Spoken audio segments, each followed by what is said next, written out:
The forest was quiet, too quiet. December 16th, 1944, deep in the Ardennes, German generals leaned over maps, eyes scanning columns of Allied armor creeping through the mist.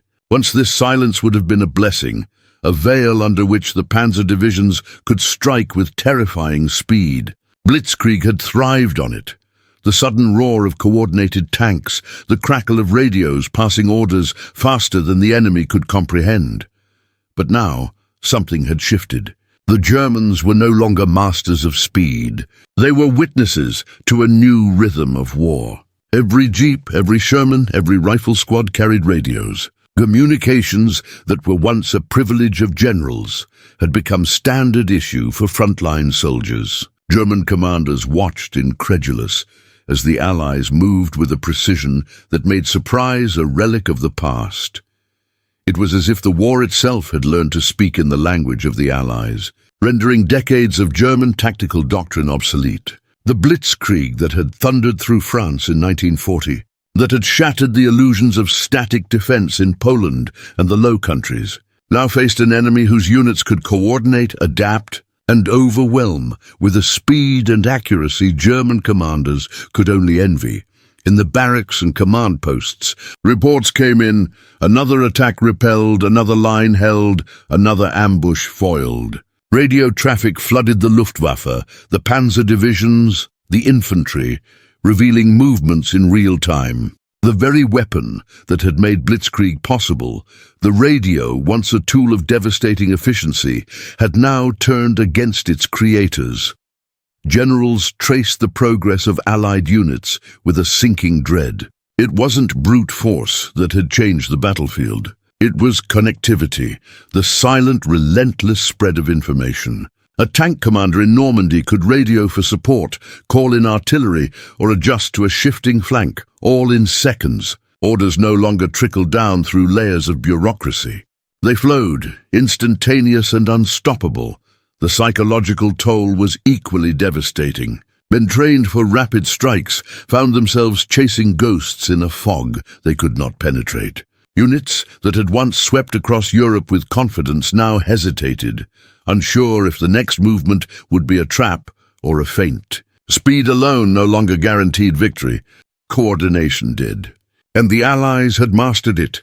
As the Ardennes froze in the winter chill, German officers faced a bitter truth. Their doctrine, honed through years of conquest, was now a liability. They had built their strategies around communication monopolies that no longer existed. The war they had learned to fight, the war of sudden, decisive blows, was dead. And yet, even in that silence, a flicker of stubborn resolve remained. Orders would still be given, tanks would still roll, and men would still fight. But the days of Blitzkrieg as an unstoppable force were over.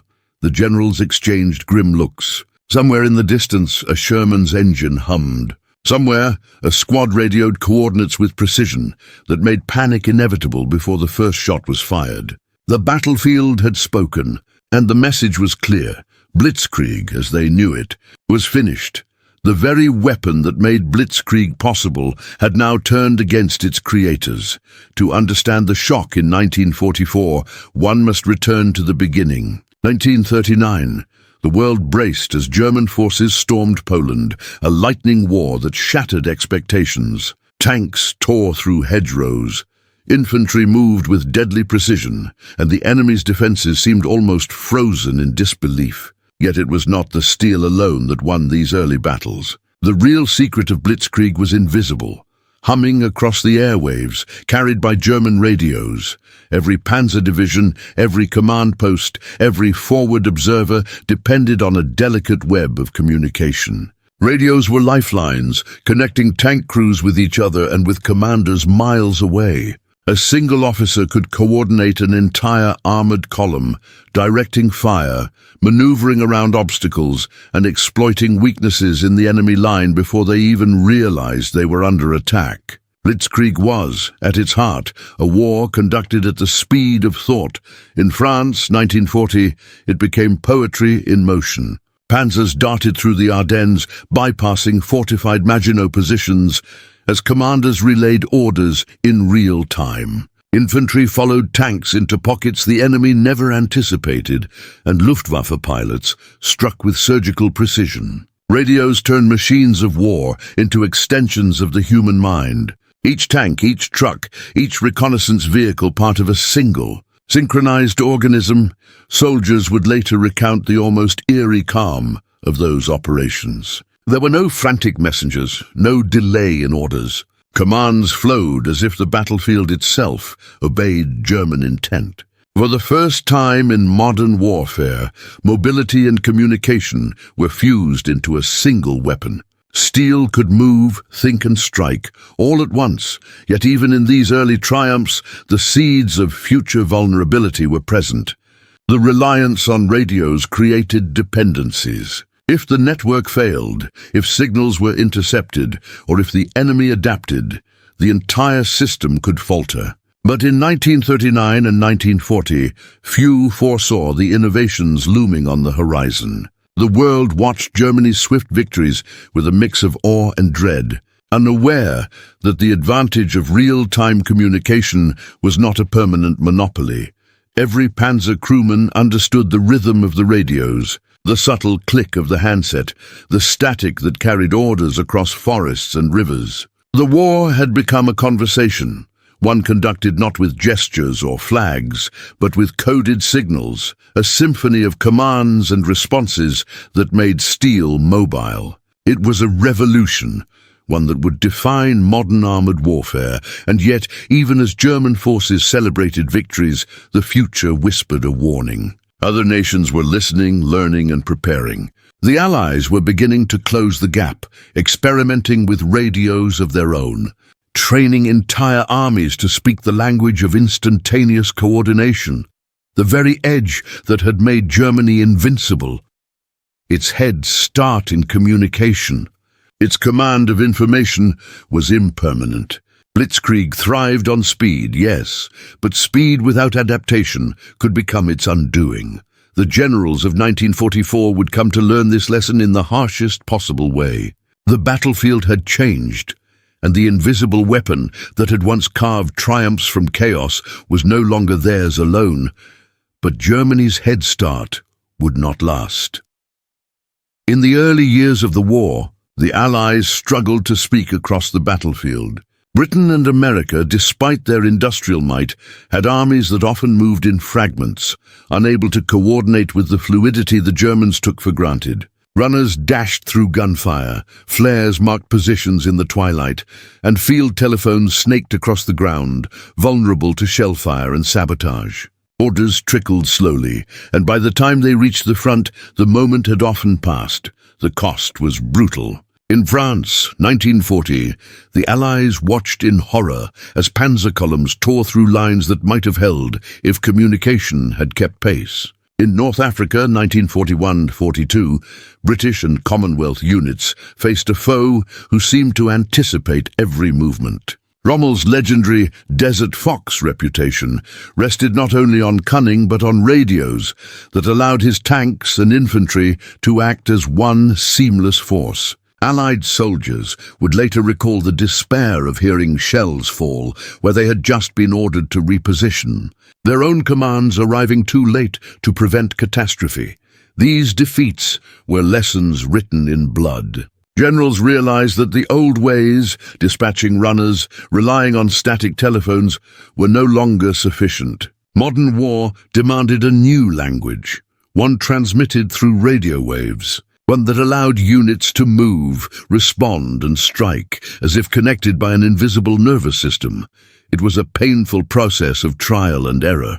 British commanders experimented with small-scale communication networks, testing portable radios in the deserts of North Africa, while American units struggled to outfit thousands of soldiers with reliable equipment. Each failure revealed the stakes. Silence on the battlefield was a death sentence. Units that could not communicate were not just disorganized. They were predictable, their movements mapped and exploited by a foe that had mastered mobility and information. By 1943, the lessons had sunk in. The Allies began to treat radios not as optional tools, but as essential weapons. They reorganized divisions, trained operators, and invested in the production of mobile communication systems that could travel with tanks and infantry alike. The United States, in particular, turned its industrial might toward the challenge. Factories that once produced cars, tractors, and consumer goods now hummed with the assembly of radios, encryption devices, and portable command systems. The transformation was rapid, almost surgical. By the time American forces landed in Italy and Normandy, the new generation of soldiers carried not only rifles and rations, but the ability to talk in real time across the chaos of combat. They could call for artillery, redirect armored columns, and respond to flanking attacks with an efficiency that rivaled, and in some cases surpassed, the Germans' vaunted Blitzkrieg. Communications for the German generals, watching from command posts in 1944. It must have been incomprehensible. The same allies who had stumbled under silence were now moving with terrifying coordination. The battlefield was no longer theirs to dominate. The advantage had shifted, and yet even as the Allies closed the gap, there was a moment before the storm, a pause, when the old rules still applied, when German commanders could cling to doctrine and hope for luck. That pause would vanish with the surge of American industry, the turning point that would render the radio, the weapon that had built Blitzkrieg, a tool wielded equally by both sides. Then came the factories, the endless hum of production, the relentless push of technology. Orders flowed faster than armies could march. The battlefield was no longer a place of chance.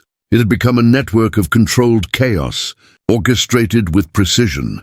Then American industry stepped in and rewrote the rules. By 1943, the hum of American industry had become the hidden engine of Allied victory. Factories roared with a purpose far beyond consumer goods. Motor vehicles, household appliances, and even typewriters were transformed into instruments of war, retooled to produce one thing in staggering quantities: radios. Companies like Motorola became the pulse of the battlefield, churning out compact, reliable field sets designed to keep soldiers, tanks, and aircraft in constant conversation.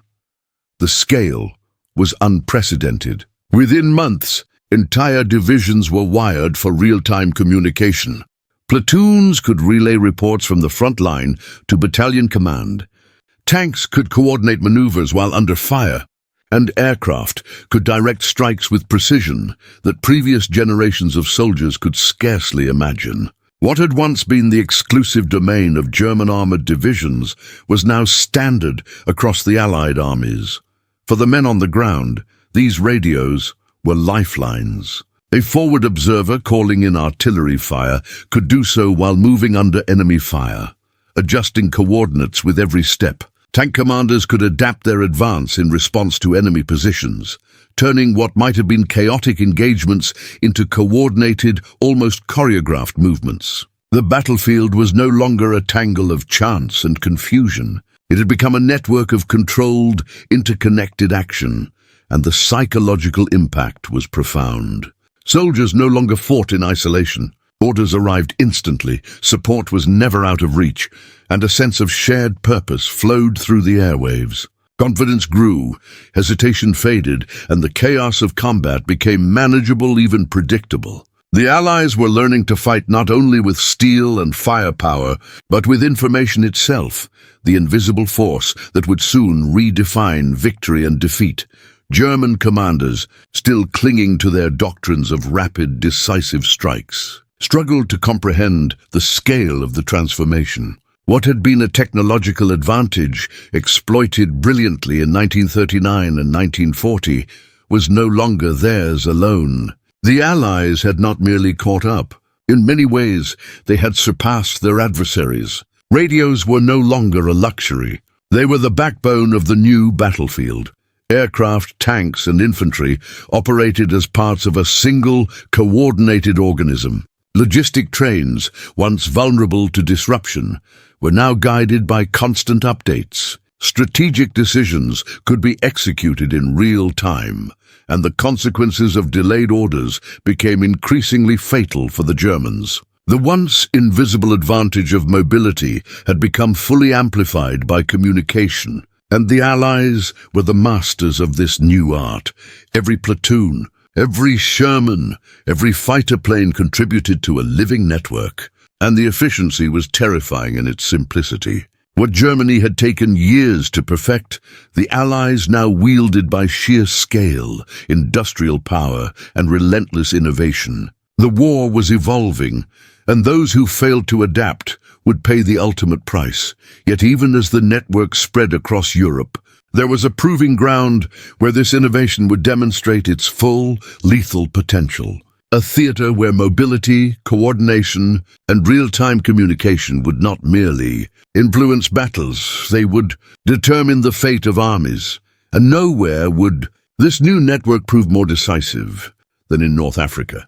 The deserts of Tunisia, 1943, endless sand stretched to the horizon, broken only by the tracks of tanks and the faint shimmer of heat waves rising from the earth. Here the war was stripped to its essentials: steel, sand, sun, and the unyielding will of men. But it was also a war defined by invisible threads, the hum of radios connecting every unit, every gun, every aircraft. For Allied commanders, the radios were more than tools. They were instruments of transformation. No longer did infantry advance blindly while artillery fell where it could. No longer did tanks clash in uncoordinated duels with German panzers. Signals flowed seamlessly between forward observers, artillery batteries, armored columns, and fighter bombers. A single call could redirect a barrage, adjust tank movements, or summon air support, all in the time it took for a rifle to discharge. German generals watched with mounting alarm. They had perfected the art of speed and coordination with Blitzkrieg, but the advantage they once held by monopoly over communication was slipping through their fingers. Allied forces, once hampered by silence and delay, now struck with precision and foresight. Orders were instantaneous, movements synchronized, and the desert itself became a stage for a new kind of warfare, one defined not just by firepower, but by the mastery of information. The psychological impact on German troops was undeniable. Armored units that had once expected to outmaneuver their opponents now faced enemies who seemed to anticipate their every move. Artillery fell accurately on positions that had just shifted.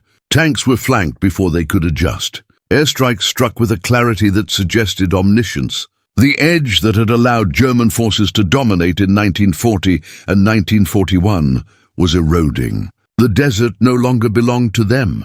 Allied soldiers, in contrast, moved with a newfound confidence. A platoon could advance knowing that support was only a radio call away.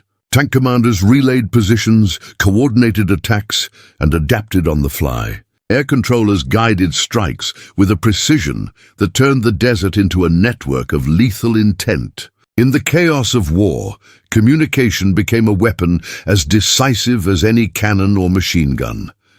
By the time the Tunisia campaign drew to a close, the consequences were undeniable. German forces were retreating, their mobility stifled, their plans foiled not by brute force alone, but by a mastery of coordination they could not match. The war had shifted. The battlefield was no longer simply a measure of courage and firepower. It was a contest of signals, timing, and information dominance. Even as the desert sun fell over the dunes, the Germans understood that the tide had turned. Their advantage, once absolute, was now contested, and they could feel the relentless pressure of an enemy who had learned, adapted, and industrialized the very tool that had defined Blitzkrieg. And yet, even as the Allies pressed forward, victory remained incomplete. The real storm was still approaching, one that would stretch across forests, rivers, and cities, testing the limits of technology, coordination, and human endurance. The lessons of Tunisia were only the beginning, a prelude to a confrontation that would redefine the very nature of modern warfare. The tide had turned, but the real storm was yet to come. June 6th, 1944. The skies above Normandy roared with engines, and the sea churned under the weight of thousands of landing craft. Yet beneath the thunder of naval bombardment and the crackle of machine guns, a quieter, invisible force was at work. Radios hummed across the battlefield, linking ships, planes, paratroopers and infantry in a choreography of deadly precision. The Allies had learned their lessons well.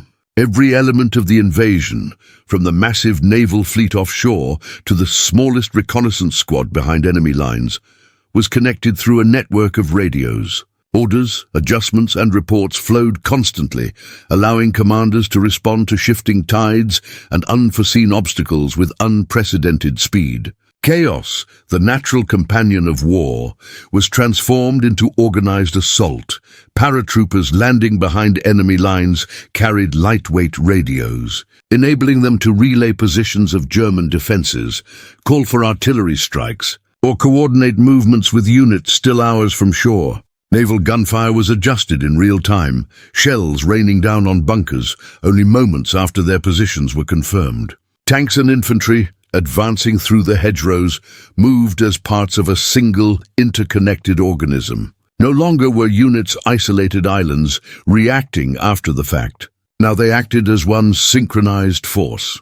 German defenders, in stark contrast, struggled under the weight of their own limitations. Many units lacked working radios or were forced to rely on outdated equipment. Orders arrived piecemeal, if at all, and by the time a command reached the front line, the situation had already shifted. Confusion reigned. Units fired blindly, retreated without coordination, and were often outflanked before they could mount a coherent defense.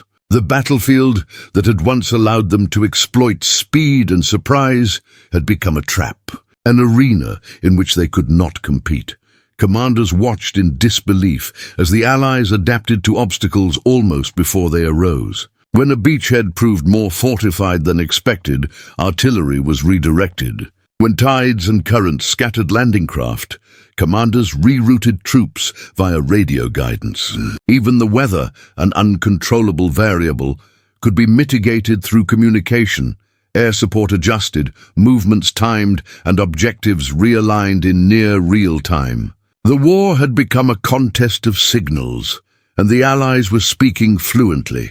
The psychological impact on German officers was devastating. They had relied on Blitzkrieg, speed, coordination, decisive action, and for decades it had brought them victory. Now their most potent doctrines failed against an opponent who could coordinate faster than they could react. It was not just the guns or tanks that overwhelmed them. It was the mastery of information, the ability to orchestrate thousands of moving parts across a sprawling battlefield. And yet, the Allies' success was not inevitable. Radio operators faced peril at every turn. A single destroyed set could sever a vital link.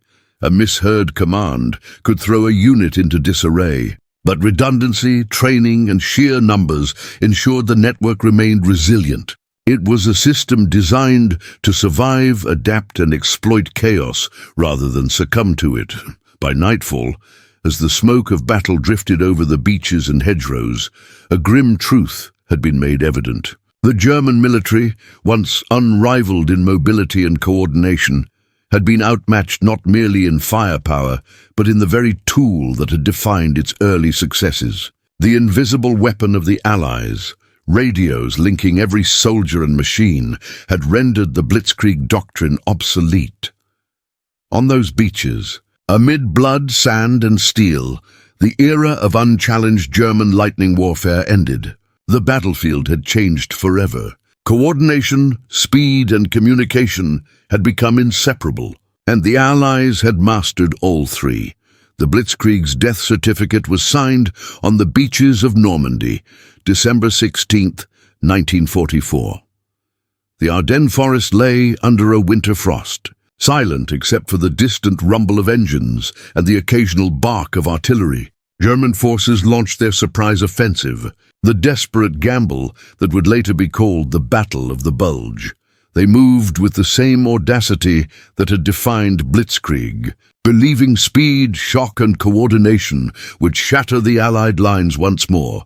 Yet something had changed. The Germans discovered almost immediately that the Allies were no longer the disorganized forces of France, 1940, or North Africa, 1943.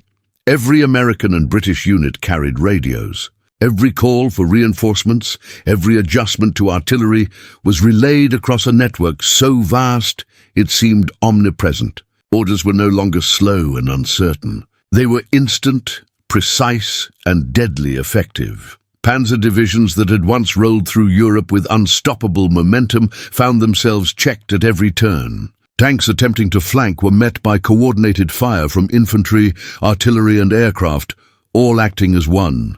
German generals watched in disbelief as the very tactics that had once secured victories now faltered under the weight of Allied communication. The forest, meant to conceal and empower, became a labyrinth where missteps were punished immediately. The psychological toll was as severe as the physical. Commanders expected chaos to work in their favor, but instead they faced enemies who adapted faster than their plans could account for. Men trained for rapid strikes found themselves ensnared in organized resistance, their confidence eroding with every failed maneuver. Radios, once a tool of German dominance, had become a mirror reflecting the limits of their strategy and the speed with which they had fallen behind. By February 1945, during Operation Frühling's Wind, the Allies had perfected the integration of armored, infantry and air units, using radios to anticipate German movements and reinforce weak points instantly. The Ardennes, meant to be a proving ground for one last lightning blow, had instead become a demonstration of how the tides of communication could turn the battlefield. Yet even amid collapse, the German troops fought with courage. Tanks advanced under fire, infantry held positions against impossible odds, and generals recalculated with grim determination. But against a networked enemy, valor alone could not secure victory. Every miscalculation was amplified, every delay punished, and every gap in command exploited. The Ardennes campaign would be remembered not just for its ferocity, but for the stark demonstration that the age of unchallenged Blitzkrieg was over. Communication, scale, and adaptation had become as decisive as firepower and armor. The Germans had faced armies they could no longer outpace, outthink, or outmaneuver. And as the frost-covered forest fell silent after the last shots, the grim truth remained. The old ways had failed. German generals stared at maps of stalled advances, fragmented units, and relentless Allied coordination, realizing that their era of battlefield, dominance, lightning strikes, and rapid conquests had ended. The last gasps of Blitzkrieg had been swallowed by the hum of radios and the networks of a new kind of warfare. The ruined cities of Germany and the battered roads of Europe bore witness to a grim awakening. German officers, many of whom had once written the doctrine of Blitzkrieg, now stared in disbelief at the unstoppable tide of Allied forces. Everywhere they looked, vehicles moved in synchronized precision, tanks, jeeps, armored personnel carriers, all humming with the same invisible pulse. Radios, eyewitness accounts described the shock. Generals who had planned campaigns on the assumption of limited enemy communication now faced armies operating as cohesive units from the squad level to the corps. Every jeep relayed positions, every Sherman could request artillery or air support, and every platoon acted as part of a living, breathing organism. It was a network that Germany could not hope to replicate. They understood instantly what this meant. Blitzkrieg, once their crowning achievement, was no longer a weapon they could wield exclusively. Their tanks, designed to move faster than the enemy could respond, now found the response instantaneous. Infantry columns were coordinated, artillery barrages precise, and air support arrived with surgical accuracy. The Germans had built a system that thrived on speed, and now they faced an enemy that could match, and often outpace, that speed through communication alone. In Cologne, 1945, officers observed yet another revelation. Cities that had been expected to fall after brief engagements resisted longer than anticipated, not because of numbers, but because Allied units could shift and adapt in real time. Every attempt at breakthrough was met by coordinated countermeasures, every maneuver anticipated, every gap covered. The psychological weight of this reality bore down on commanders accustomed to dictating the tempo of war. The scale of the problem was staggering. Even if Germany could match the technology, the industrial capacity was gone. Factories lay in ruins, supply lines were shattered, and every attempt to catch up was too little, too late. The very advantage that had once secured rapid victories, a command network of speed and coordination, had become an instrument of their own undoing. What had been their crown jewel now marked the limits of their power. Yet amidst the despair, there was clarity. For the first time, German generals accepted a fundamental truth. The war could no longer be won by audacity alone. Every plan that relied on rapid maneuver, surprise, or shock was now vulnerable to the unseen eyes and ears of an enemy wired for perfection. The battlefield had evolved, and Germany had not. The realization was both tactical and existential. Tactical, because every engagement now required adjustments they could not make in time. Existential, because the doctrine that had defined them, the lightning strike, the sudden collapse of the enemy, was no longer viable. Each new Allied push reminded them that the clock was running, and that every day shortened the time left for Germany to act. In the cold streets, in the frost-covered forests, in the shattered towns, German officers and soldiers alike understood the unavoidable truth. The war had moved beyond their control. Their lightning strikes had lost their thunder. The networked efficiency of Allied forces had made speed and surprise, once their greatest strengths, irrelevant. The question was no longer if Blitzkrieg would die, but how soon.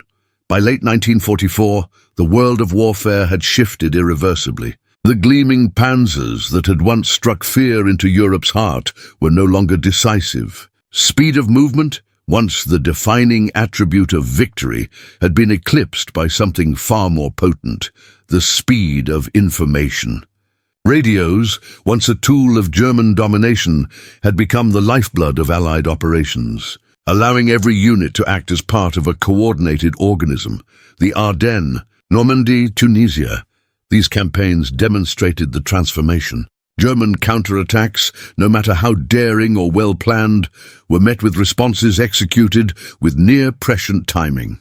Tanks attempting to exploit weak points were confronted with precise artillery, infantry repositioning, and air strikes that appeared almost before the first shell had left the barrel. The battlefield was no longer a contest of brute force alone. It was a contest of networks, anticipation, and instantaneous communication. German commanders felt the weight of this new reality with every passing day. Entire divisions moved into ambushes they could neither predict nor counter. The human element, courage and discipline, still mattered, but it could no longer overcome the mechanical rhythm of coordinated Allied operations. Every misstep was amplified, every delay punished. Every opportunity neutralized by a system designed to adapt faster than any single commander could react. Even logistics, the often overlooked backbone of war, had been revolutionized. Supply lines, once vulnerable to disruption, were now monitored and rerouted via constant radio updates. Reinforcements arrived where they were needed before the enemy could exploit gaps. Casualty evacuation, resupply, and artillery coordination became functions of the same network that moved tanks and infantry. The Allies were no longer merely fighting battles. They were orchestrating entire campaigns in real time.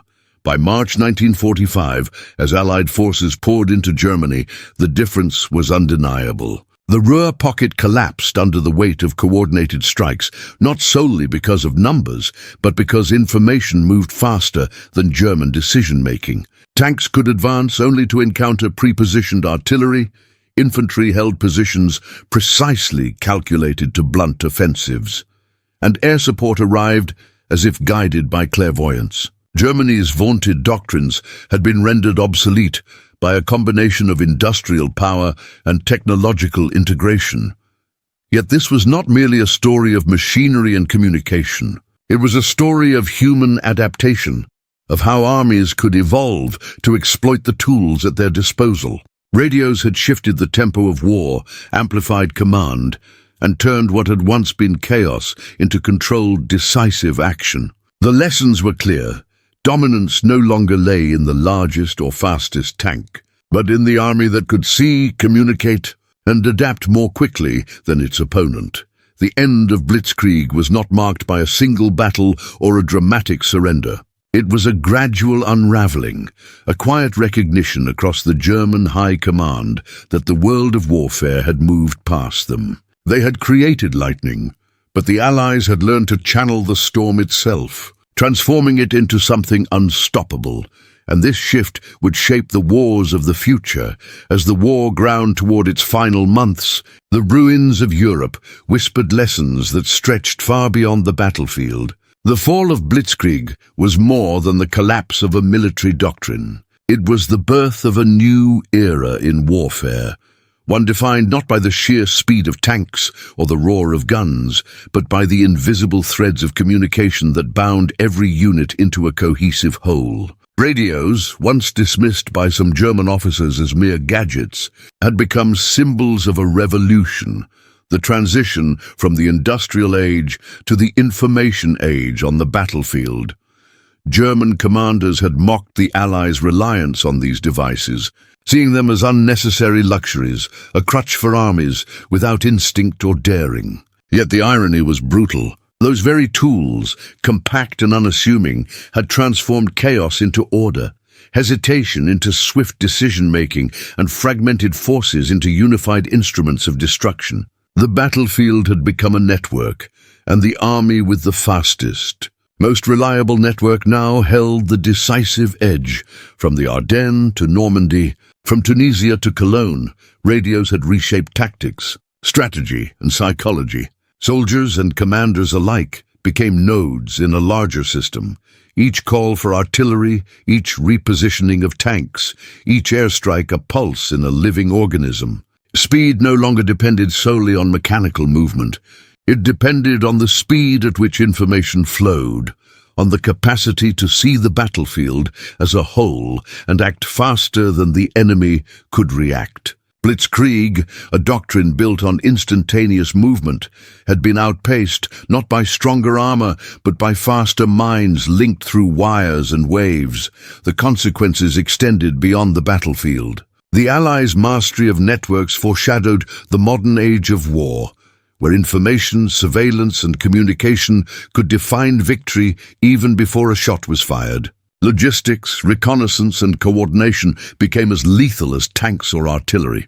Command and control became the true backbone of military power. In every map, every signal intercepted, every radio crackled, the future of warfare was being written, a future where invisibility and connectivity mattered as much as brute force. Yet, amidst this transformation, the human element remained central. Radios were only as effective as those trained to use them, disciplined enough to relay information under fire, and bold enough to act decisively when opportunities emerged. Technology had amplified human ingenuity and courage, turning ordinary soldiers into participants in a symphony of coordinated action. It was a reminder that the machinery of war, no matter how advanced, depended on the men and women who wielded it with precision, skill, and resilience. For Germany, the lesson was stark and inescapable. What had once been their greatest advantage, rapid, decisive warfare, had been neutralized by industrial capacity, training, and the clever integration of information networks. Their lightning strikes were no longer enough. They faced a new paradigm, one in which visibility, coordination, and communication would define survival and success. And the world would never fight in quite the same way again. As the last panzers rolled in silence and the Allies' signals pulsed unbroken across shattered cities, the truth became undeniable. It was not the loss of tanks, the depletion of men, or even the exhaustion of morale that ended Blitzkrieg. It was something subtler, quieter, yet more powerful.